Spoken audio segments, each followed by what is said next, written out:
আজ আমরা কোরআনে কারীম থেকে আল্লাহর অপছন্দনীয় মানুষগুলো কারা তাদের ব্যাপারে জানবো। এবং আজকের এই মাহফিলে যদি আমাদের কারোর মধ্যে সেই গুণটি থাকে, সেই দোষটি থাকে, সেই বদঅভ্যাসটি থাকে যেটার কারণে আল্লাহর অপছন্দনীয় মানুষের তালিকায়, আল্লাহর অপ্রিয় মানুষের তালিকায় আমার নাম চলে গেছে, তাহলে সেক্ষেত্রে আমরা দ্রুততার সাথে এই মাহফিলে বসেই তওবায়ে নাসুহা করে, খাঁটি অন্তরে তওবা করে এখান থেকে আমরা যাব যে ওই বদঅভ্যাসটা ত্যাগ করে আল্লাহর প্রিয় পাত্র হওয়ার চেষ্টা করব। ঠিক আছে তো ইনশাআল্লাহ? তাহলে আমরা কোরআনের আয়াত থেকে আপনাদেরকে জানাবো যে আল্লাহ অমুককে অপছন্দ করেন। আপনি সাথে সাথে টর্চ দিয়ে দেখবেন আপনার মধ্যে সেটা আছে কিনা, আমি সাথে সাথে দেখবো আমার মধ্যে আছে কিনা। যদি দেখি যে আল্লাহর অপছন্দনীয় মানুষদের যে তালিকা আছে তাদের মধ্যে আমিও পড়ে যাই, তাহলে মাহফিল থেকে উঠার আগে আগে এখানে বসেই নিয়ত করে ফেলবো যে এই বদঅভ্যাসটা ছেড়ে আল্লাহর অপছন্দনীয় মানুষের কাতার থেকে আমাকে বের হতে হবে। কারণ আল্লাহর অপছন্দনীয় মানুষের তালিকায় যদি নাম থাকে, এই লোক আল্লাহর সৃষ্টি জগতের সবচেয়ে হতভাগা, সবচেয়ে কপাল পোড়া। কারণ আল্লাহ কাউকে অপছন্দ করেন, ঘৃণা করেন, এর মানে হলো তার ঠিকানা জান্নাত না জাহান্নাম। আজ আমরা কোরআনে কারীম থেকে আল্লাহর অপছন্দনীয় মানুষগুলো কারা তাদের ব্যাপারে জানবো। অতএব আল্লাহর অপছন্দনীয় মানুষদের তালিকা জেনে সেই তালিকায় নিজের অন্তর্ভুক্তির কথা যদি আমরা টের পেয়ে যাই, কাল বিলম্ব না করে জানার সঙ্গে সঙ্গে তওবা করব, তওবায়ে নাসুহা করব, খাঁটি অন্তর থেকে তওবা করব যে আল্লাহ আমি এখান থেকে বেরিয়ে এসেছি। আপনি তওবা করে যদি সেটা ছেড়ে দেন এবং ওই বদঅভ্যাস থেকে বেরিয়ে আসেন, আপনি অটোমেটিকলি স্বয়ংক্রিয়ভাবে আল্লাহর অপছন্দনীয় মানুষদের তালিকা থেকে আপনার নাম আপনি কাটায় নিলেন ইনশাআল্লাহ। এরপর কোরআনে আল্লাহর পছন্দনীয় মানুষদের যে তালিকা আছে, আল্লাহ তাআলা ধৈর্যশীলদেরকে ভালোবাসেন। ইন্নাল্লাহা ইউহিব্বুল মুতাওয়াক্কিলিন, তিনি আল্লাহর প্রতি ভরসাকারীদেরকে আল্লাহ ভালোবাসেন। ইন্নাল্লাহা ইউহিব্বুত তাওয়াবিন, আল্লাহ তওবাকারীদেরকে ভালোবাসেন। ওয়া ইউহিব্বুল মুতাতাহিরিন, পবিত্রতা ভালোভাবে অর্জন করে যারা, সুন্দর করে ওযু করে, ভালো করে ফরজ গোসল করে, উত্তম রূপে কাপড় চোপড় পাক সাফ করে, এই মানুষগুলোকে আল্লাহ তাআলা পছন্দ করেন। আল্লাহর পছন্দনীয় মানুষের তালিকাও কোরআনে দেওয়া আছে। আমরা সেই তালিকায় প্রবেশ করতে পারবো যদি অপছন্দনীয় মানুষের তালিকা থেকে নিজেকে বের করতে পারি। সবাই নিয়ত করবো তো ইনশাআল্লাহ? মোহতারাম হাজরিন, 6 নম্বর পারার একেবারে প্রথম আয়াত। এই আয়াতে আল্লাহ রাব্বুল আলামিনের অপছন্দনীয় মানুষদের অপছন্দনীয় কাজের কথা আল্লাহ তাআলা বলেছেন। সর্বপ্রথমে আমরা সেটিকে বলতে চাই। সেটা কি? সেটা হলো কোনো মন্দ কথা, কোনো খারাপ কথা, কোনো বাজে কথা, এটা যদি কেউ প্রকাশ করে বেড়ায়, এটা যদি বলে বেড়ায়, এটা বলে জাহির, যেটা যদি জাহির করে বেড়ায়, এটা যদি ছড়াছড়ি করে বেড়ায়, তো এটা আল্লাহ অপছন্দ করেন। কারণ কোনো খারাপ জিনিস যদি ছড়াছড়ি করা হয়, তাতে সমাজে ভালো হয় না খারাপ হয়? একটা খারাপ জিনিস যখন খুব বেশি ছড়াছড়ি হয়, মানুষ সেটা চর্চা করে, গীবত শিকায়েতের মধ্যে ডুবে, পরনিন্দার মধ্যে ডুবে, মানুষ ধারণা করে এক লাইন জানলে তার সাথে আরো এক লাইন যোগ করে আরেকজনের চরিত্র হনন করে। এই জন্য মন্দ কোনো কিছু পেলেই সেটাকে ছড়াছড়ি করে বেড়ানো, এটা আল্লাহর অপছন্দনীয় কাজ। ফেসবুকের এই যুগে, সোশ্যাল মিডিয়ার এই যুগে, এমনকি অফলাইনেও চায়ের দোকানে বসে বসে মা বোনরা 2-4 জন একসাথ হলে কোনো একটা কিছু পাইলেই হলো, ওই তিলকে তাল বানায়া ওইটাকে রসিয়ে রসিয়ে আমরা গল্প করে করে ওই মন্দ জিনিসটা একজন থেকে আরেকজন, আরেকজন থেকে আরেকজন, এক চা দোকান থেকে আরেক চা দোকান, এক আইডি থেকে আরেক আইডি, প্রয়োজনে অপ্রয়োজনে আমাদের কোনো জাতীয় স্বার্থ থাকুক বা না থাকুক, আমরা এই জাতীয় মন্দ জিনিস পেলে ছড়াছড়ি অনেকে করি কি করি না? আল্লাহ সুবহানাহু ওয়া তাআলা বলেছেন, লা ইউহিব্বুল্লাহুল জাহরা বিসসুই মিনাল কাওলি ইল্লা মান যুলিম। যদি কেউ কোনো খারাপ কথা এটা সে চিৎকার চেঁচামেচি করে বলে বেড়ায়, প্রকাশ করে বেড়ায়, ঘোষণা দিয়ে বেড়ায়, এটার প্রচার করে বেড়ায়, তো আল্লাহ তাআলা এটা পছন্দ করেন না। তবে ইল্লা মান যুলিম, যদি কেউ জুলুমের শিকার হয়, নির্যাতিত হয়, মাজলুম হয়, ওই মাজলুম ব্যক্তি সে যদি মানুষের কাছে প্রকাশ করে বেড়ায় ওই লোকটি আমাকে জুলুম করেছে, আমি অমুক দ্বারা নির্যাতিত হয়েছি, নিষ্পেষিত হয়েছি। তো এরকম জুলুমের শিকার মানুষ যদি তার জুলুমের কথা বলেন এবং আত্মরক্ষার চেষ্টা করেন, জালিমকে চিহ্নিত করেন, তাহলে সেই মন্দ, সেটাও তো জুলুম করেছে একজন, মন্দ কথা মন্দ কাজ, ওইটার যদি ছড়াছড়ি হয়, ওইটা যিনি শিকার হয়েছেন তিনি যদি প্রচার করেন, অন্যদের কাছে বলেন, তাহলে সেটা আল্লাহর কাছে অপছন্দনীয় না। কারণ সে বেচারা তো নির্যাতিত, সে তো জুলুমের শিকার, সে জুলুম সহ্য কত করবে? যদি সে জালিমকে উপযুক্ত বিচারের মুখোমুখি করবার জন্য সোচ্চার হয়, তাহলে সেটা আল্লাহর কাছে অপছন্দনীয় না। আর এছাড়া যত মন্দ কথা আছে, খারাপ কথা আছে, কিছু একটা পেলেই হলো, বিশেষ করে মানুষের যখন ব্যক্তিগত কোনো দোষ ত্রুটি পাওয়া যায়, আমরা সেটাকে প্রচার করতে খুব মজা পাই, ঠিক না ঠিক? নবী করিম সাল্লাল্লাহু আলাইহি সাল্লাম বলেছেন, তোমার কোন মুসলিম ভাই এমন কোন একটা ভেজালে, বিপদে, ঝামেলাতে পড়েছে যে তার ভুলের কারণে হয়তো মান-ইজ্জত যায় এমন একটা জায়গায় বেচারা পড়েছে, চিপায় পড়ে গেছে। এই সময় সে চায় সবাই তাকে যেন সহযোগিতা করে, সাহায্য করে, তার এই দোষটা নিয়ে যেন খুব বেশি বাড়াবাড়ি চর্চা করা যেন না হয়, সেটা চায়। ওই সময় যদি কোনো আল্লাহর বান্দা দাঁড়িয়ে ওই ব্যক্তির ইজ্জতকে বাঁচাবার চেষ্টা করে, যে ভুলে হয়ে গেছে, অথবা এরকম জটিল কিছু না, বেচারাকে একটু তার সম্মানটাকে রক্ষা করার চেষ্টা করে, তাহলে সেক্ষেত্রে যে এই উদ্যোগ নিল একজনের ইজ্জতকে বাঁচাবার জন্য, এই বেচারাও, এই লোকটাও তার জীবনে কখনো যদি এরকম বিপদে পড়ে, তাহলে আল্লাহ সুবহানাহু ওয়া তাআলা তার ইজ্জতকে এইভাবে রক্ষা করবেন। নবী করিম সাল্লাল্লাহু আলাইহি সাল্লাম বলেছেন, মান সাতারা মুসলিমা সাতারাল্লাহু লাহু ইয়াউমাল কিয়ামাহ, যে ব্যক্তি কোনো মুসলমানের দোষ গোপন করবে, কিয়ামতের ময়দানে মানব ইতিহাসের সকল সদস্য, আদম আলাইহিস সালাম থেকে নিয়ে কিয়ামত হওয়া পর্যন্ত আগত সকল মানুষ যখন উপস্থিত থাকবে, সবার সামনে ওই ব্যক্তির দোষটাকে আল্লাহ তাআলা ডেকে এনে গোপন করে দিবেন। আল্লাহ ডেকে কাছে এনে আল্লাহ রাব্বুল আলামিন বলবেন, চাদরে আবৃত, আপনি আল্লাহর কাছাকাছি এসেছেন। আল্লাহ সুবহানাহু ওয়া তাআলা বলবেন, বান্দা তুমি অমুক অমুক গুনাহ যে করেছো, আতাযকুরু যামবা কাযা ওয়া যামবা কাযা, তোমার অমুক অমুক পাপ, অমুক অমুক অনাচার, জুলুম, হারাম কাজ যে করেছো, তোমার কি মনে পড়ে? বান্দা বলবে, আল্লাহ অবশ্যই মনে পড়ে, সব তো প্রমাণ এভিডেন্স সহ আছে আল্লাহর কাছে। তখন আল্লাহ বলবেন, দুনিয়াতে সেটা আমি ঢেকে রেখেছিলাম, মানুষের সামনে প্রকাশ করে নাই, মানুষের সামনে তুমি ভালো ছিলা, কিন্তু তোমার তলে তলে এই দোষ ছিল, আমি ঢেকে রেখেছিলাম, প্রকাশ করি নাই। আজকেও ঢেকে রাখলাম, প্রকাশ করলাম না, তোমাকে মাফ করে দিলাম। আল্লাহর পক্ষ থেকে এই বিশাল বড় নেয়ামতটা ভাই, আপনার, আমার, ওনার আমাদের সবার প্রয়োজন ভাই। আমাদের দোষ ত্রুটি যদি সব আল্লাহ তাআলা প্রকাশ করে দেন, আমরা রাস্তায় চলতে পারবো না। কি বলেন? রাস্তায় চলার উপায় থাকবে? আপনার ছেলে মেয়ের সামনে, আপনার ভাই বোনের সামনে, আপনার মা বাবার সামনে, আপনার বন্ধু বান্ধবের সামনে, আপনার সকল দোষ ত্রুটি, নাড়ি ভুড়ি সব যদি আল্লাহ তাআলা প্রকাশ করে দেন, এক মুহূর্ত পৃথিবীতে টিকা সম্ভব হবে? তাহলে কিয়ামতের ময়দানে আল্লাহ যদি আমাদের দোষ গোপন না করে প্রতিটা দোষ যদি প্রকাশ করেন, এর চাইতে বড় শাস্তি, এর চাইতে বড় আযাব আর কি হতে পারে? সে আযাব থেকে বাঁচার জন্য অন্যতম উপায় এবং মাধ্যম হলো দুনিয়াতে মানুষের দোষ ত্রুটি পেলেই সেটা বলে বেড়ানোর এই মানসিকতা পরিহার করতে হবে। হ্যাঁ, কিছু দোষের প্রচার প্রয়োজন আছে, মানুষকে সাবধান করার জন্য, সতর্ক করার জন্য, সেটাও যতটুকু না করলে নয় ততটুকু। এর বাইরে মানুষের দোষ নিয়ে অহেতুক চর্চা করে বেড়ানো, বিশেষ করে আবারও বলছি, ফেসবুকের এই যুগে, টুইটার, সোশ্যাল মিডিয়ার এই যুগে, টিকটকের এই যুগে, কিছু একটা পেলেই হলো এক শ্রেণীর ভাইরা আছি আমরা ওইটা নিয়ে রাস্তায় ঝাঁপায়া পড়ি। আল্লাহ আমাদের সবাইকে হেদায়েত দান করুন।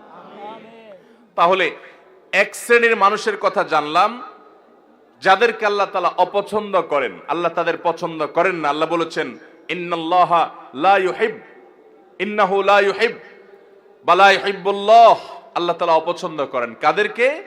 লা ইউহিব্বুল্লাহুল জাহরা বিসসুই মিনাল কাওলি ইল্লা মান যুলিম, কোন খারাপ কথা এটাকে যে চিৎকার করে বেড়ায়, প্রকাশ করে বেড়ায়, ঘোষণা দিয়ে বেড়ায়, এটাকে আল্লাহ অপছন্দ করেন। তাহলে কোনো খারাপ জিনিসের ছড়াছড়ি করা যাবে?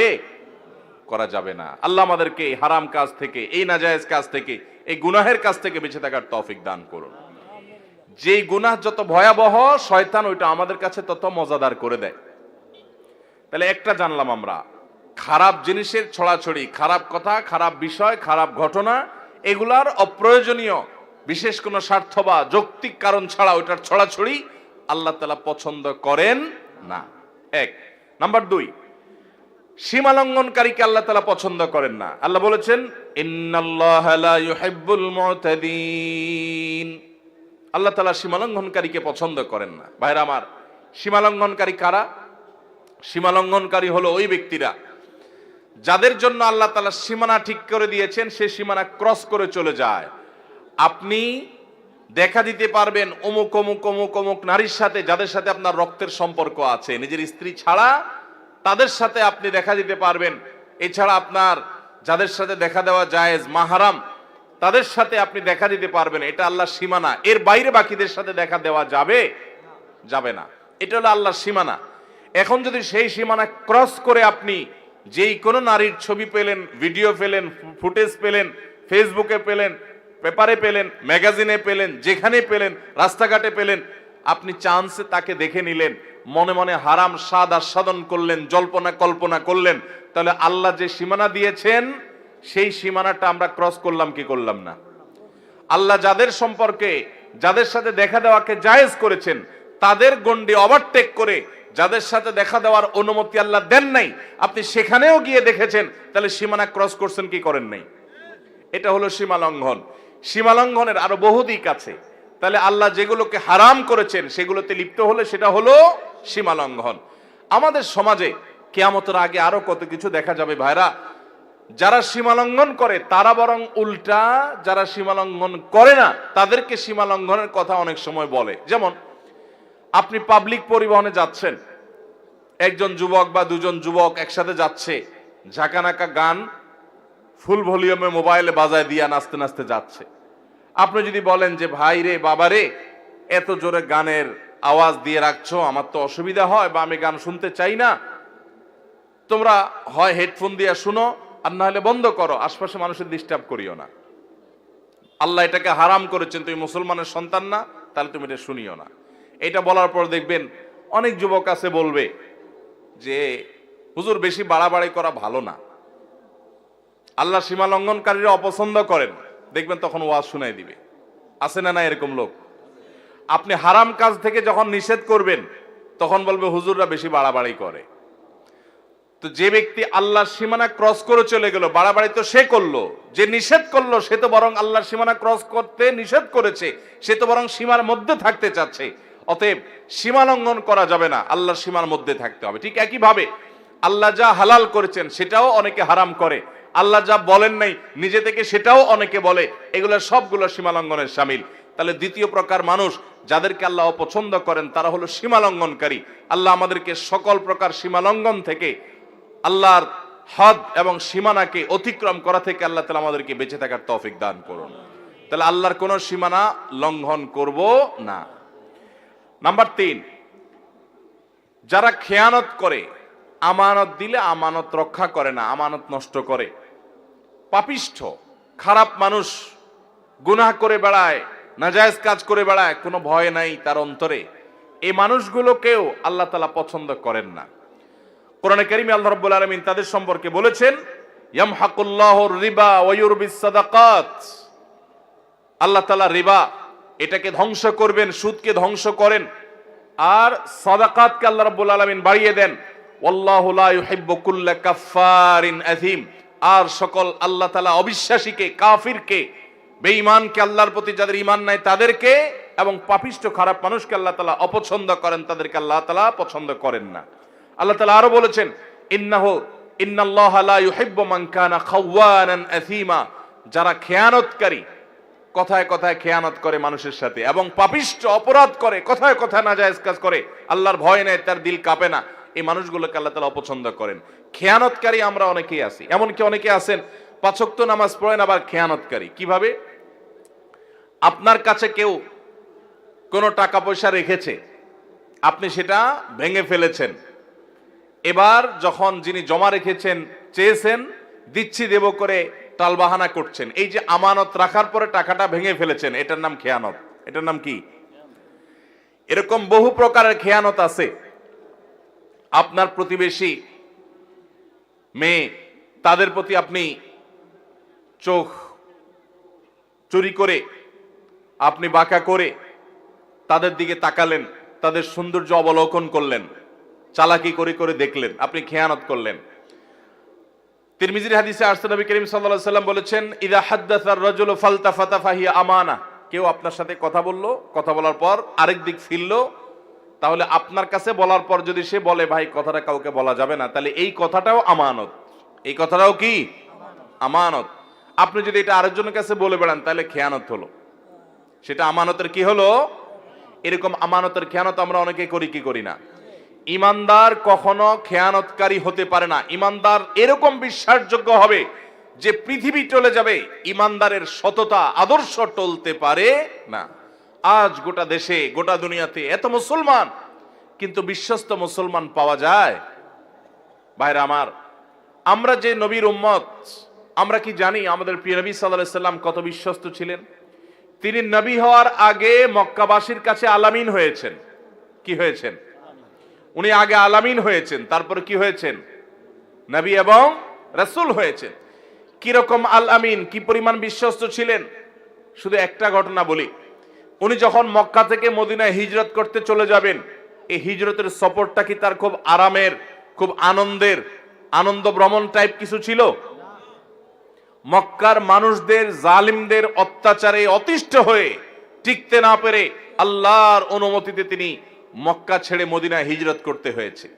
যেই এলাকার মানুষের জুলুমে, তাদের নির্যাতনে, নিষ্পেষণে নিজের মাতৃভূমি ছেড়ে চলে যেতে হয়েছে, ওই মানুষগুলো বেঈমান, অনেক কাফের, অনেক মুশরিকরা, তারা নবী করিম সাল্লাল্লাহু আলাইহি ওয়াসাল্লামের প্রতি ঈমান আনে নাই, কিন্তু তারা জানতো মক্কার সবচেয়ে নির্ভরযোগ্য, সবচেয়ে আস্থার উপযুক্ত, সবচেয়ে বিশ্বস্ত মানুষটা হলো মুহাম্মদ সাল্লাল্লাহু আলাইহি সাল্লাম।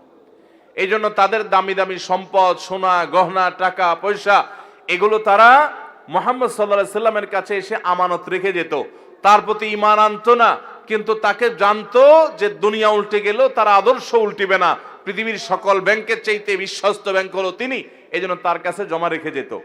নবী করিম সাল্লাল্লাহু আলাইহি সাল্লাম হিজরতের সময় আলী রাদিয়াল্লাহু তাআলা আনহুকে ডেকে বুঝাই দিয়ে গেলেন যে দেখো, রাতের অন্ধকারে আবু বকরকে সাথে নিয়ে উনি তো চলে যাবেন পরিকল্পনা করেছেন, আলী রাদিয়াল্লাহু তাআলাকে রেখে গেলেন, তুমি 3 দিন মক্কায় থাকবা এবং এই যে জিনিসগুলো আছে, এটা অমুকের, এটা অমুকের, এটা তমুকের, এগুলো তাদের কাছে যার যারটা বুঝাই দিবা। এই লোকগুলার জুলুমে অতিষ্ঠ হয়ে মক্কা পার হয়ে যাচ্ছেন, কিন্তু ওই সময়টাতে পর্যন্ত তাদের রেখে যাওয়া আমানতটা তাদের কাছে পৌঁছানোর ব্যবস্থা করতে তিনি ভুলেন নাই। এর নাম হলো মুহাম্মদ সাল্লাল্লাহু আলাইহি সাল্লাম। আজ আমাদের অবস্থা কি বলেন? দোকান থেকে বাকি খেলে ওই দোকানের সামনে দিয়ে আর হাঁটি না, অন্য দোকান থেকে নগদ খাই, ওই দোকানের ধারে কাছেও যাই না। এ হলো আমাদের ইমানের অবস্থা, এ হলো আমাদের বিশ্বাসের অবস্থা, এ হলো আমাদের আস্থার অবস্থা। আমরা মনে করি শুধু নামাজ কালাম পড়লে মুসলমান হওয়া যায়।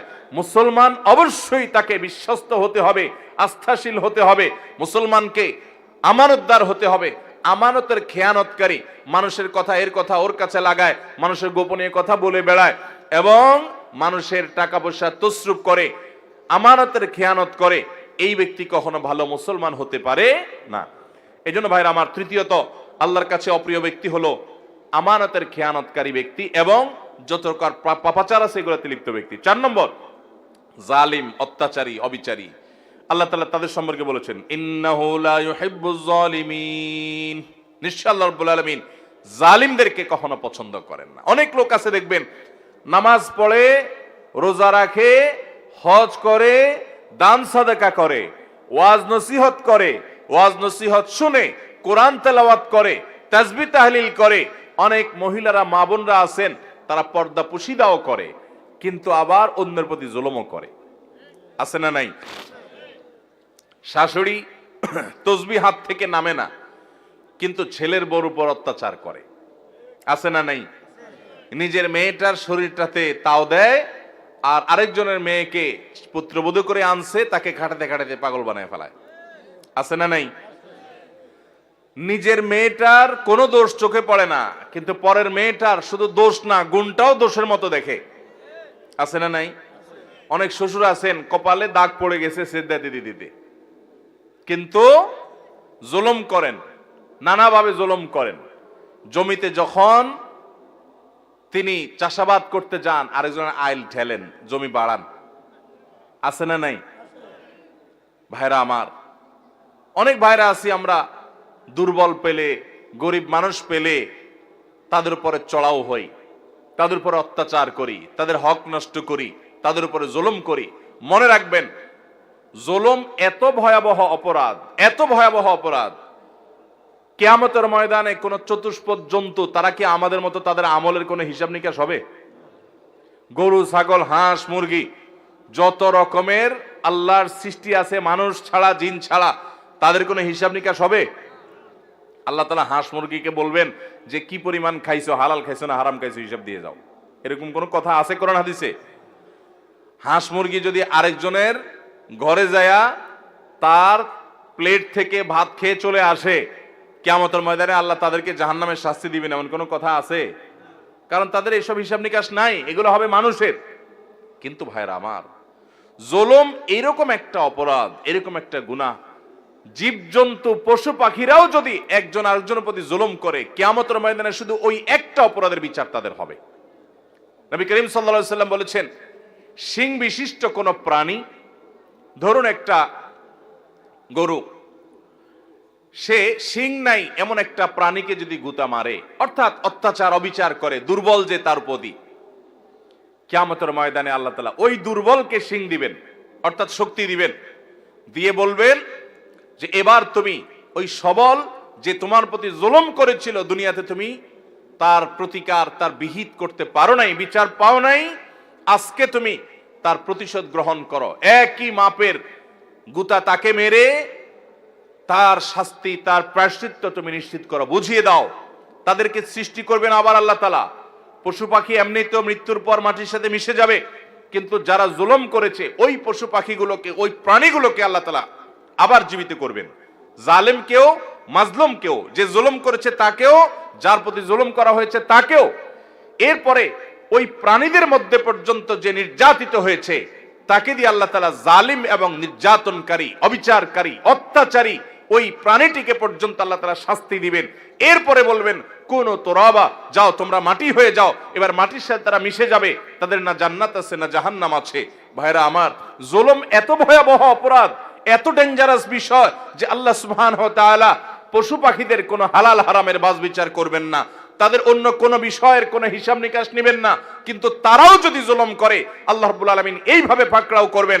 তাহলে মানুষ হয়ে যদি আপনি কারোর প্রতি জুলুম করেন, কারোর প্রতি অবিচার করেন, কারোর প্রতি অত্যাচার করেন, আপনি নিশ্চিত থাকেন, আপনি যত ইবাদত বন্দেগী করেন, আপনি যত তাসবিহ তাহলিল করেন, আপনি যত ওয়াজ মাহফিল শুনেন, আপনি যত লম্বা লম্বা কথা বলেন, আপনি যত নেক আমল করেন না কেন, জালিম এবং অত্যাচারীর অত্যাচার অবিচারের বিচার হওয়া ছাড়া আল্লাহ তাআলা একটি কদম কিয়ামতের ময়দানের সামনে যেতে দিবেন না। ভাইরা আমার, নবী করিম সাল্লাল্লাহু আলাইহি সাল্লাম বলেছেন, সেদিন আসার আগে নিজেদের মধ্যকার দেনা পানা, কাউকে জুলুম করেছো, কাউকে গালি দিয়েছো, কারোর প্রতি অবিচার করেছো, এগুলোর বিচার, এগুলোর বিহিত, এগুলোর ক্ষমা চাওয়া, এগুলো সব ঝামেলা চুকায় নাও সেদিন আসার আগে, যেদিন কেউ কারোর কোনো উপকারে আসবে না, কেউ কাউকে ছাড় দিবে না। ভাইরা আমার, নবী করিম সাল্লাল্লাহু আলাইহি সাল্লাম সাহাবীদেরকে জিজ্ঞাসা করেছেন, আতাদরুনা মানিল মুফলিস, তোমরা কি জানো সবচেয়ে বড় ভিখারি কে? সাহাবীরা বললেন, আল মুফলিসু ফিনা মাল্লা দিনার লাহু ওয়ালা দিরহামা। হে আল্লাহর রাসূল, যার কোনো টাকাও নাই, পয়সাও নাই, আমরা জানি সেই সবচেয়ে ভিখারি, সেই সবচেয়ে হতভাগা। নবীজি সাল্লাল্লাহু আলাইহি সাল্লাম বলেছেন, সে সবচেয়ে বড় হতভাগা না রে, আসল হতভাগা, এর চাইতে বড় হতভাগা হলো যে দুনিয়াতে অনেক নামাজ কালাম পড়েছে, অনেক কোরআন খতম করেছে, অনেক রোজা রেখেছে, অনেক দান সাদাকা করেছে, অনেক ওয়াজ মাহফিলে হাজির হয়েছে, অনেক ওয়াজ মাহফিল শুনেছে, অনেক ওয়াজ মাহফিলের ভলান্টিয়ারি করেছে, অনেক ওয়াজ মাহফিলে টাকা পয়সা দিয়েছে, অনেক অনেক ভালো কাজ করেছে, বাবা মার কথা শুনেছে, অনেক ভালো কাজ করেছে, কিন্তু সে কাউকে জুলুম করেছে, কেউ কাউকে গালি দিয়েছে, সে কাউকে ধাক্কা দিয়েছে, কারো হক মেরেছে, কারো টাকা মেরেছে, জুলুম করেছে। কিয়ামতের ময়দানে সকল পাওনাদার হাজির হবে, একজন একজন করে সবার পাওনার বিচার আল্লাহ করবেন। এবং ওই দিন তার তো আর টাকা পয়সা দেওয়ার মতো থাকবে না। ওই পশু পাখিদের মতো আল্লাহ তাআলা বলবে না তুমিও একটা ধাক্কা দিয়ে দাও। আল্লাহ তাআলা তার নেকামল যেগুলো কষ্ট করে সে আনছে ওইগুলো পাওনাদারকে দিয়ে বুঝে বিদায় করবেন। এভাবে দিতে দিতে তার নেকামল শেষ হবে, পাওনাদার শেষ হবে না। এবার পাওনাদারদের পাপের বোঝা তার মাথায় দিয়ে তারপর তাকে জাহান্নামে নিক্ষেপ করবেন। অনেক আমল করে, অনেক আমলের পাহাড় নিয়ে হাজির হওয়ার পরও এরকম খালি হাতে জাহান্নামে অন্যদের আযাব, অন্যদের গুনাহের বোঝা নিয়ে মাথায় জাহান্নামে যারা যাবে, নবী সাল্লাল্লাহু আলাইহি সাল্লাম বলেছেন এরা হলো সৃষ্টি জগতের সবচেয়ে হতভাগা, সবচেয়ে কপাল পোড়া, সবচেয়ে ভিখারি, সবচেয়ে অভাবী। এই রিক্ত এরকম অসহায় মানুষগুলো তারাই হবে যারা দুনিয়াতে জুলুম করে জুলুমের বিহিত করা ছাড়া দুনিয়া থেকে গেছে। আল্লাহ তাআলা আমাদেরকে জুলুম থেকে বেঁচে থাকার তৌফিক দান করুন। আল্লাহ তাআলা হাদিসে কুদসিতে বলেছেন ইন্নী হারামতু যুলমা আলা নাফসি, ও বান্দারা, আল্লাহ বলছেন যে আমি নিজের প্রতি নিজে জুলুমকে হারাম করে দিয়েছি। ওয়ামা রাব্বুকা বিযাল্লামিল লিল আবিদ, তোমাদের রব তার কোন বান্দার প্রতি কোন প্রকার জুলুম করবেন না, কোন প্রকার জুলুম করবেন না। আল্লাহ বলেছেন আমি নিজের প্রতি নিজে জুলুমকে হারাম করে দিয়েছি, অতএব তোমরাও একে অন্যের প্রতি খবরদার জুলুম করবে না।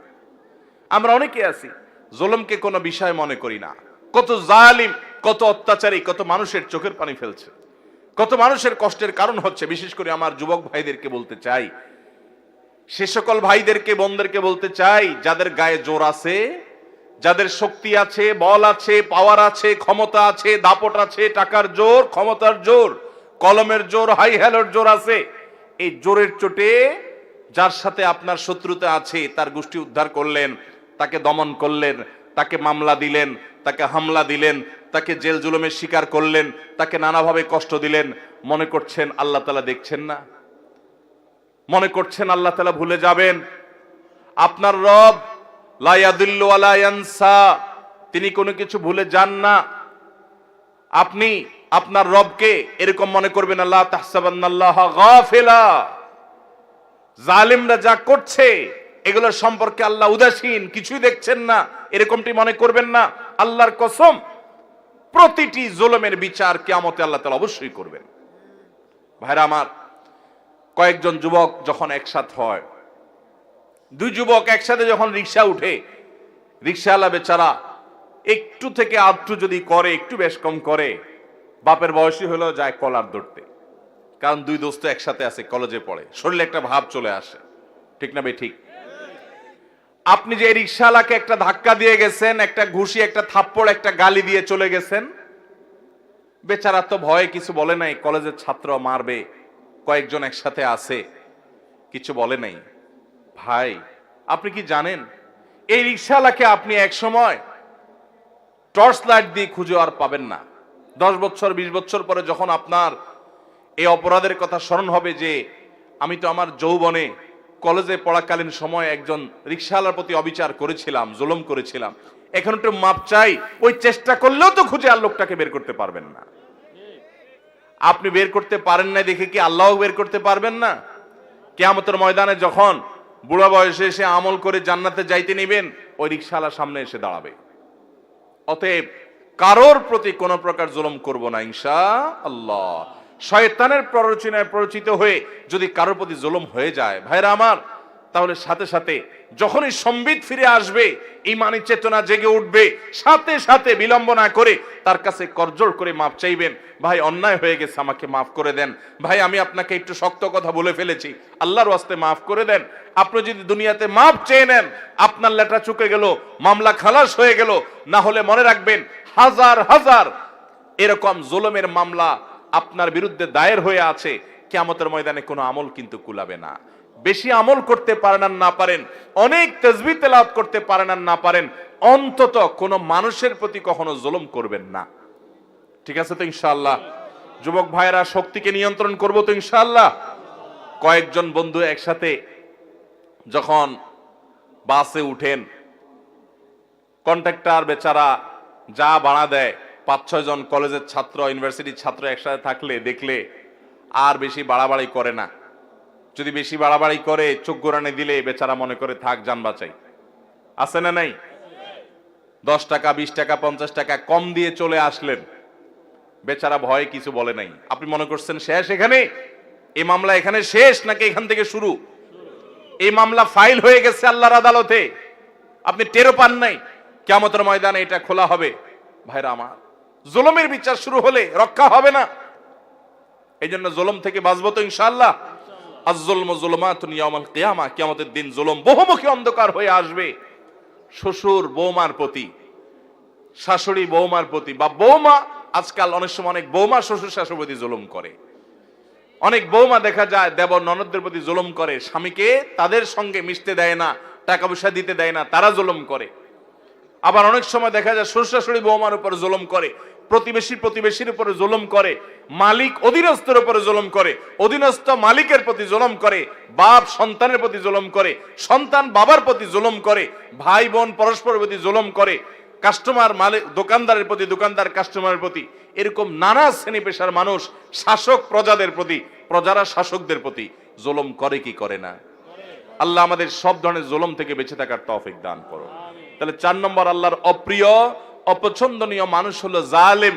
আমরা জানলাম আমার মধ্যে যদি জুলুম থাকে আমি আজকেই তওবা করব, আল্লাহ আমাদেরকে তৌফিক দান করুন। নাম্বার 5, অহংকারী, দাম্ভিক। অহংকারী মানুষকে আল্লাহ তাআলা অপছন্দ করেন। আল্লাহ তাআলা বলেছেন, ইন্নাল্লাহা লা ইউহিব্বু মান কানা মুখতালান ফখুরা, যারা গর্ব করে বেড়ায়, অহংকার করে বেড়ায়, এই মানুষগুলোকে আল্লাহ তাআলা পছন্দ করেন না। আল্লাহর ঘৃণিত, আল্লাহর অপছন্দনীয় মানুষেরা যারা অহংকার করে। আমাদের সমাজে এরকম অহংকারের রোগ আমাদের অনেকের মধ্যে আছে, সেটাকে আমরা রোগ মনে করি না, ওইটাকে আমরা আত্মসম্মান মনে করি। আত্মসম্মান না, অহংকার এক জিনিস আর আত্মসম্মান আরেক জিনিস। আপনি নিজেকে বড় করলেন, বড় মনে করলেন, ভাবসাব নিয়ে রাস্তাঘাটে গেলেন, একটু বড় লোকের ছেলে, ক্ষমতাবান মানুষের ছেলে, আপনার চলাফেরার ভিতরে একটু ভাবসাব আসলো, বাকিদেরকে মানুষ মনে করলেন না, এটা হলো অহংকার। এই অহংকারটা আমাদের মধ্যে আছে না নাই? কারোর কাছে জ্ঞানের অহংকার আছে, কারোর কাছে পয়সার অহংকার আছে, কারোর ক্ষমতার অহংকার আছে, কারোর নাম যশ খ্যাতির অহংকার আছে। ও মালিক, আপনি আমাদের অন্তরকে অহংকার থেকে ধুয়ে মুছে পরিষ্কার করে দিন। যার অন্তরে বিন্দু পরিমাণ, জাররা পরিমাণ অহংকার থাকবে, সরিষার দানা পরিমাণ অহংকার থাকবে, ওই ব্যক্তিকে আল্লাহ রাব্বুল আলামিন জান্নাতে প্রবেশ করা হারাম করে দিয়েছেন। নো এন্ট্রি, তার জান্নাতে প্রবেশের কোনো সুযোগ নেই। ভাইরা আমার, আল্লাহর হাবিব সাল্লাল্লাহু আলাইহি সাল্লাম আল্লাহর কাছে বিনয়ী হওয়ার জন্য দোয়া করেছেন। আমাদেরকে বিনয়ী হওয়ার চেষ্টা করতে হবে। আমাদের নবীজি সাল্লাল্লাহু আলাইহি সাল্লাম বিনয়ী ছিলেন। বিনয়ী মানুষকে আল্লাহও ভালোবাসেন, বান্দারাও ভালোবাসেন, মানুষও পছন্দ করে। নরম মানুষ, ভদ্র মানুষ, বিনয়ী মানুষ। অহংকারী, দাম্ভিক এবং খুব বেশি গর্ব করে বেড়ায়, দাপট দেখায় বেড়ায়, এই মানুষগুলোকে মানুষও পছন্দ করেন না, আল্লাহও পছন্দ। অতএব মাটির মানুষ হব, চলাফেরায়, আচার আচরণে, কথায় যেন কোনো অবস্থাতে অহংকার প্রকাশ না হয়। আল্লাহ রাব্বুল আলামিন হাদিসে কুদসিতে বলেছেন, অহংকার হলো আমার চাদর। আল্লাহ বলছেন, এই অহংকার যদি কেউ করে তাহলে সে আমার চাদর নিয়ে টানাটানি করে, আর যে আমার চাদর নিয়ে টানাটানি করে আল্লাহ রাব্বুল আলামিন তাকে ছিঁড়ে ফেলবেন, তাকে জাহান্নামে নিক্ষেপ করবেন, তার জন্য জান্নাত হারাম। অতএব অহংকার করা যাবে না। আল্লাহ আমাদেরকে বিনয়ী হওয়ার তৌফিক দান করুন। 6 নম্বর হলো, যারা সমাজে ফাসাদ সৃষ্টি করে, ফাসাদ সৃষ্টি করে। ফাসাদের মধ্যে সবচেয়ে বড় ফাসাদ অনেক মুফাসসিরদের মতে কাবিরা গুনাহ যারা লিপ্ত হয়, শিরকে যারা লিপ্ত হয়, শিরক করে, এটা বড় ফাসাদ। ঠিক একইভাবে দুনিয়াতে শান্তি নষ্ট করে যারা, দেখবেন অনেক লোক আছে দাঙ্গা হাঙ্গামা, গন্ডগোল, ফাসাদ, মারামারি, কাটাকাটি, এগুলোই তাদের ভালো লাগে, ফাসাদ করতে ভালো লাগে, শান্তি ভালো লাগে না। আল্লাহ বলেছেন, ইন্নাল্লাহা লা ইউহিব্বুল মুফসিদিন, আল্লাহ তাআলা ফিতনা এবং ফাসাদকারী মানুষকে পছন্দ করেন না। এটা হলো 6 প্রকারের মানুষ, 6 নম্বর প্রকার। 7 নম্বর হলো ওই সমস্ত মানুষগুলো যারা অহমিকা দেখায়, অহংকার করে, আগে যে ফখর করে, গৌরব করে, বড়াই করে বেড়ায়, তাদেরই মতোই, সেটারই আপনার আল্লাহ রাব্বুল আলামিন ভিন্নভাবে প্রকাশ করেছেন, ইন্নাহু লা ইউহিব্বুল মুস্তাকবিরিন, যারা ইস্তিকবার করে, যারা সত্যকে অস্বীকার করে, অহমিকা বশত মানতে চায় না, আল্লাহ তাআলা তাদেরকে পছন্দ করেন না। 8 নম্বর হলো, যারা দুনিয়া পেয়ে এত খুশি হয়ে যায় যে মনে হচ্ছে সে জান্নাত হাতের কাছে পেয়ে গেছে। মানে দুনিয়াদার যখন খুব মারাত্মক পর্যায়ের হয়, তখন দুনিয়া পেলেই সে শুধু খুশি হয়, বাস তার কাছে আখিরাতের কোনো দাম নাই। মনে রাখবেন, দুনিয়ার কোনো নেয়ামত পেলে খুশি হওয়াটা দোষের না, কিন্তু আনন্দে আত্মহারা হয়ে গেলেন এটার মানে হলো আপনার অন্তরে দুনিয়া ভরে গেছে। কথা কি বুঝাতে পারছি? অনেক লোক আছে দেখবেন যে দুনিয়ার কোনো অর্জন হলে খুশিতে একদম বাগবা, সে লাফালাফি, মনে হচ্ছে জান্নাত পেয়ে গেছে। আবার দুনিয়ার যদি কোনো ক্ষতি হয়ে যায় সে এমন ভাবে ভেঙে পড়ে মনে হচ্ছে তার সব শেষ হয়ে গেছে। এটা কোনো মুসলমানের চরিত্র না। ইমানদারের চরিত্র হলো দুনিয়া অর্জন হচ্ছে, আলহামদুলিল্লাহ, আল্লাহ শুকর আদায় করলাম, এত আহামরি খুশির কিছু নাই, কারণ আমি তো এখনো জান্নাত পেয়ে যাই নাই। ঠিক না ভাই? ঠিক। আমি যে খুশি হয়েছি, এই খুশি হওয়াটা আমার 16 কলায় পরিপূর্ণ হতো, এই খুশি হওয়াটা আমার পূর্ণতা পেত যদি আল্লাহ আমাকে জান্নাতের ঘোষণা দিতেন। কোরআনে আল্লাহ বলেছেন, ফামান যুহজিহা আনিন নারি ওয়া উদখিলাল জান্নাতা ফাকাদ ফাজ, যাদেরকে জাহান্নাম থেকে আস্তে আস্তে দূরে সরানো হবে আর কিয়ামতের দিন জাহান্নাম থেকে তাকে মুক্ত ঘোষণা করা হবে, জান্নাতে যখন প্রবেশ করানো হবে, এই ব্যক্তি আসল সাকসেস, আসল সফল হয়ে গেল। তার এই সফলতা আর কখনো ব্যর্থতায় পর্যবসিত হবে না। এই হলো আসল সাকসেস এবং সফল মানুষ। ভাইরা আমার, সেই সফল, সেই সার্থক মানুষ আমাদেরকে হতে হবে এবং তার জন্য চেষ্টা করতে হবে। এই জন্য ইমানদারের সুখী হওয়ার একটা গুরুত্বপূর্ণ টনিক হলো এটা, যে ইমানদার কোনো অর্জনে খুব বেশি আত্মহারা হতে যাবে না, আনন্দ করবে, আনন্দে আত্মহারা হবে না। আবার কোনো ক্ষতিতে কষ্ট হতে পারে, মানুষ হিসাবে কষ্ট হওয়াটা স্বাভাবিক, কিন্তু কষ্টের চোটে ভেঙে পড়বে না। কথা কি বুঝাতে পারছি? ভাইরা আমার, আমি যখন মাদ্রাসায় পড়ি, আজ থেকে অনেক বছর আগের কথা, সম্ভবত 2 যুগ 2.5 যুগের মতো হয়ে গেছে। আমি অনেক ছোট ছিলাম। আমার মনে আছে যে একবার ঈদের সময় শহর থেকে গ্রামের বাড়িতে যাব, তো বাসের টিকিট পাওয়া খুব টাফ। আমি একটা টিকিট পেয়ে গেছি ভালো বাসে। তো খুব লাফাতে লাফাতে, আমার আব্বার এক বন্ধু ছিলেন, খুব দিনদার, খুব আল্লাহ ভীরু, এখনো বেঁচে আছেন। আমার সে চাচার কাছে এসে খুব আনন্দ জাহির করতে করতে একটু বেশি আনন্দ করছিলাম, ছাত্র মানুষ, যে চাচা আমি তো টিকিট পেয়ে গেছি। তখন চাচা আমার এই অতিরিক্ত আনন্দ দেখে বললেন, বাবা তুমি মাদ্রাসায় পড়ো, তুমি আলেম হতে যাচ্ছ, তোমার এই অতিরিক্ত আনন্দটা আমার কাছে ভালো লাগে নাই বাবা। আমি বললাম, চাচা এটা কেমন কথা বললেন? আমি একটা টিকিট পাইছি, খুশির খবর, আপনার ভালো লাগে নাই মানে? তিনি আমাকে বলছেন, বাবা তুমি খুশির খবর পেয়েছ, এজন্য খুশি হয়েছ, আমিও খুশি। আমি বোঝাতে চাইছি যে একজন মুসলমান সে দুনিয়ার কোনো অর্জনে এত পাগল পড়া হবে না। তার কাছে দুনিয়াটা এত গুরুত্বপূর্ণ কিছু না। আল্লাহ কোনো নিয়ামত দিয়েছেন, সে অবশ্যই খুশি হবে। আল্লাহর নিয়ামতে খুশি প্রকাশ করাটাও কোরআনের নির্দেশ, কিন্তু খুশির চোটে আত্মহারা হবে না, এত পাগল পড়া হবে না, কারণ জান্নাত তো পেয়ে যাও না এখনো। তুমি টিকিট পেয়েছো, যদি জান্নাত তোমার আল্লাহ তাআলা না দেন, আল্লাহ না করুন জাহান্নাম দেন, তাহলে তোমার এই খুশির 2 পয়সা কোনো দাম আছে? তো এত আত্মহারা হওয়া, এটা তোমার ইমানের সাথে যায় না বাবা। ঠিক একই ভাবে আমাদের সমাজে অনেক মানুষ আছি, আমরা একটু বিপদ আপদ হলে আমরা ভেঙে পড়ি, একদম স্যাড ব্যাড, মানে আমরা একেবারে মনে হয় যে আমি শেষ।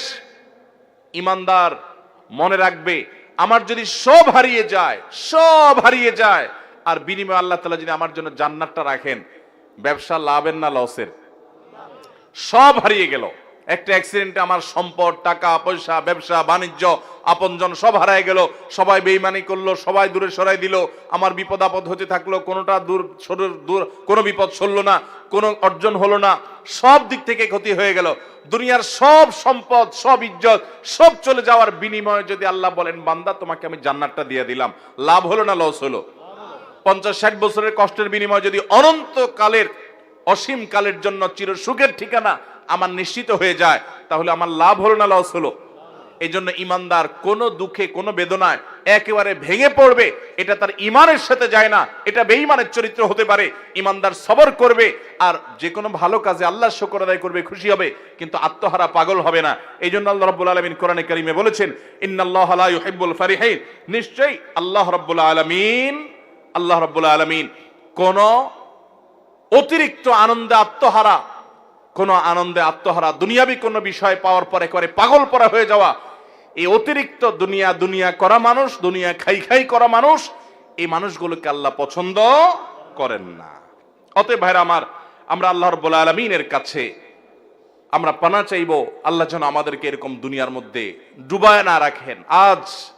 আজ যে পৃথিবীতে আমরা বসবাস করছি, ভোগবাদের দুনিয়া। কিসের দুনিয়া ভাই?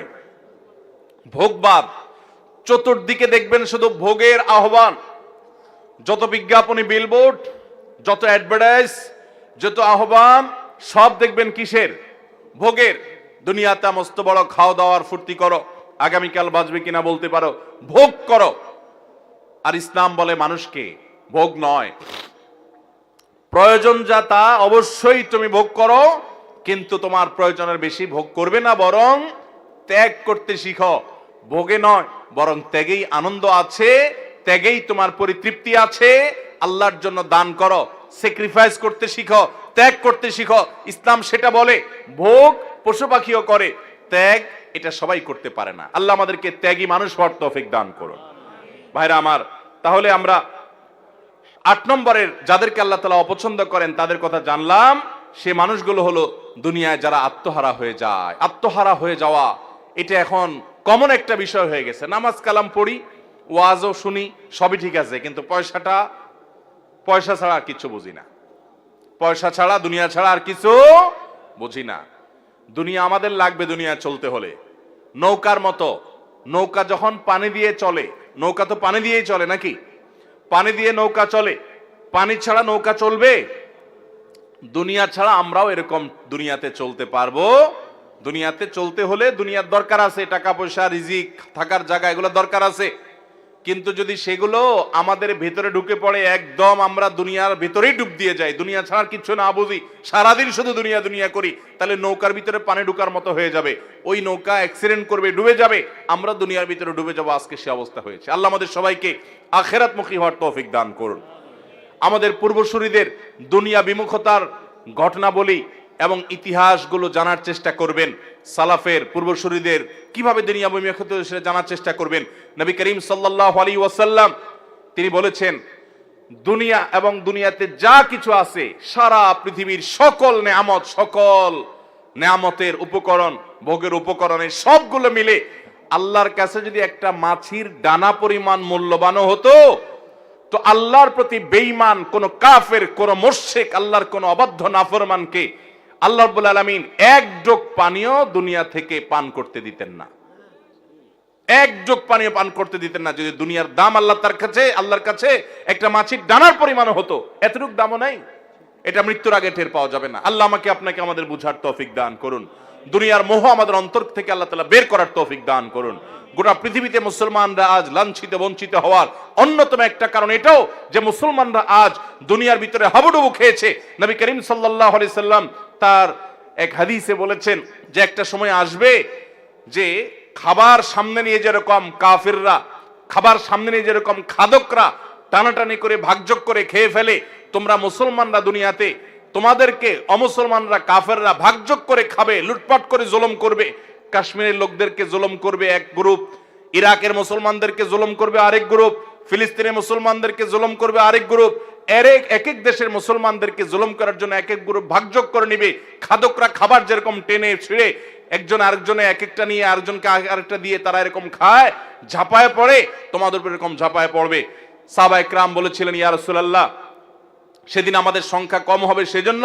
নবীজি বলেছেন, না, লা বাল আনতুম ইয়াউমা ইদিন কাসীর, তোমরা সেদিন অনেক থাকবে। ওয়ালাকিন্নাকুম গুসাউন কাগুসাইস সাইল, কিন্তু পানির উপরে, বানের পানিতে যেরকম খড়কুটা ভাসে, তোমাদের দাম সেরকম হবে। অমুসলিমদের অন্তর থেকে তোমাদের ভয় তুলে দেওয়া হবে। সেটা কি কারণে হবে? নবী করিম সাল্লাল্লাহু আলাইহি সাল্লাম বলেছেন, হুব্বুদ দুনিয়া ওয়া কারাহিয়াতুল মউত, তোমরা মরণকে ভয় করবে। মুসলমান মরণকে এত ভয় করবে না, মৃত্যু হলে তো আমার আল্লাহর সাথে সাক্ষাতের সৌভাগ্য হবে। এবং দুনিয়ার মোহ তোমাদের ভিতরে এমন ভাবে ঢুকে পড়বে যে তোমাদের অবস্থা এরকম হবে। মুসলমান যেদিন দুনিয়ার মোহকে ছুঁড়ে ফেলতে পারবে, সেদিন মুসলমান আবারও দুনিয়াকে জয় করবে। সাহাবায়ে কেরাম তাদের সামনে বিভিন্ন সম্রাটদের স্বর্ণখচিত রাজমুকুট মসজিদে নববীর সামনে এনে ফেলে রাখা হতো। সাহাবায়ে কেরাম দেখে শ্লেষের সাথে, ঠাট্টার সাথে তাকাতেন, উষ্ঠা মারতেন, ওইটাকে দাম দিতেন না। কারণ তারা জানতেন দিন শেষে এটা দুনিয়া, এর একটা শেষ আছে। মুসলমানের দৃষ্টিতে অনেক গভীরে, অনেক দূরে, সে তো জান্নাত পর্যন্ত দেখে, দুনিয়ার এই সামান্য নজর না। আল্লাহ আমাদের সবাইকে সেরকম মানুষ হওয়ার তৌফিক দান করুন। সেজন্য সাহাবীরা গোটা দুনিয়া শাসন করেছেন, গোটা দুনিয়া তাদের পদতলে এসেছে। আজ দুনিয়া খাই খাই করে দেখে আল্লাহ মুখিতার বিপরীতে, আখিরাত মুখিতার বিপরীতে দুনিয়া মুখিতা আজ আমাদেরকে গ্রাস করে ফেলেছে। এজন্য কাফের মুশরিকরা গোটা পৃথিবীকে ভোগবাদী করে তোলার অপচেষ্টা লিপ্ত। তারা জানে মুসলমানদেরকে ভোগবাদী করতে পারলে মুসলমানদেরকে পদানত করা যাবে, হয়েছেও তাই। এজন্য দুনিয়া, অন্তর থেকে দুনিয়ার মোহকে আমাদেরকে বের করতে হবে।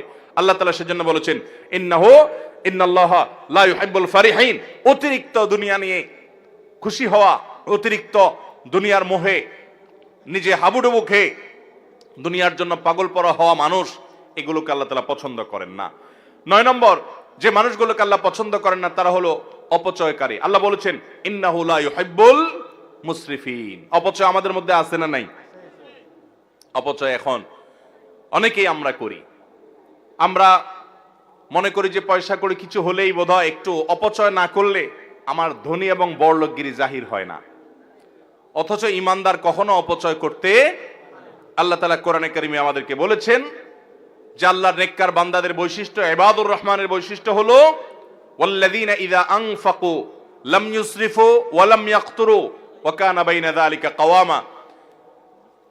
আল্লাহর রহমানের বান্দা হলেন তারা যারা যখন খরচ করে না অপচয় করে, অপব্যয় করে না, তারা কৃপণতা করে। নবী করিম সাল্লাল্লাহু আলাইহি ওয়াসাল্লাম কৃপণতা থেকে পানা চেয়েছেন, আল্লাহুম্মা ইন্নী আউযুবিকা মিনাল বুখলি ওয়াল জুবন। আল্লাহ, আপনার কাছ থেকে আমি পানা চাই বখল থেকে, কৃপণতা থেকে। আল্লাহ রাব্বুল আলামিন আমাদেরকে মধ্যমপন্থী হওয়ার তৌফিক দান করুন। ব্যয়ের ক্ষেত্রে মধ্যম পন্থা অবলম্বন করতে হবে, অপচয় করা যাবে না, অপব্যয় করা যাবে না। 10 নম্বর যে মানুষগুলোকে আল্লাহ রাব্বুল আলামিন অপছন্দ করেন সেটি এসেছে নবী করিম সাল্লাল্লাহু আলাইহি ওয়াসাল্লামের হাদিসে। তিনি বলেছেন ইন্নাল্লাহা লা ইউহিব্বুল ফাহিশা ওয়াল মুতাফাহহিশ। যারা অশ্লীল কথা বলে, অশ্লীল কাজ করে, অশ্লীলতা ছড়াছড়ি করে, বেহায়াপনা করে, এই মানুষগুলোকে আল্লাহ তাআলা পছন্দ করেন না।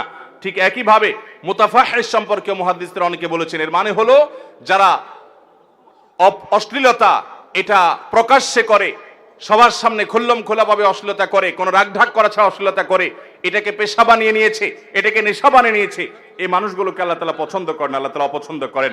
ভাইরা আমার, 12 নম্বর আল্লাহ যাদেরকে অপছন্দ করেন তারা হলেন ওই সমস্ত মানুষেরা যারা ইসবাল করে, যারা টাকনুন নিচে পুরুষ হয়ে লুঙ্গি, জুব্বা, চাদর, প্যান্ট, পাজামা এগুলো পরে, এই ইসবালকারীদেরকে আল্লাহ তাআলা পছন্দ করেন না।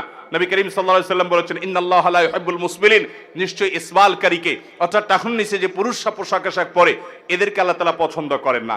ভাইরা আমার, এভাবে আল্লাহর অপছন্দনীয় মানুষের তালিকা হাদিসের দিকে যখন তাকাই তখন আমরা আরো অনেক পাই যে কথায় কথায় ঝগড়া করে অনেক বেশি, তাকে আল্লাহ তাআলা পছন্দ করেন না।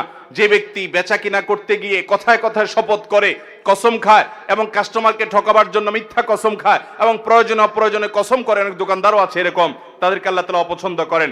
ঠিক একইভাবে যে ব্যক্তি গরিব হয়ে আবার অহংকার করে, আল্লাহ তাআলা তাদেরকে অপছন্দ করেন। যে ব্যক্তি ধনী হয়ে জুলুম করেন, তাদেরকে আল্লাহ তাআলা অপছন্দ করেন।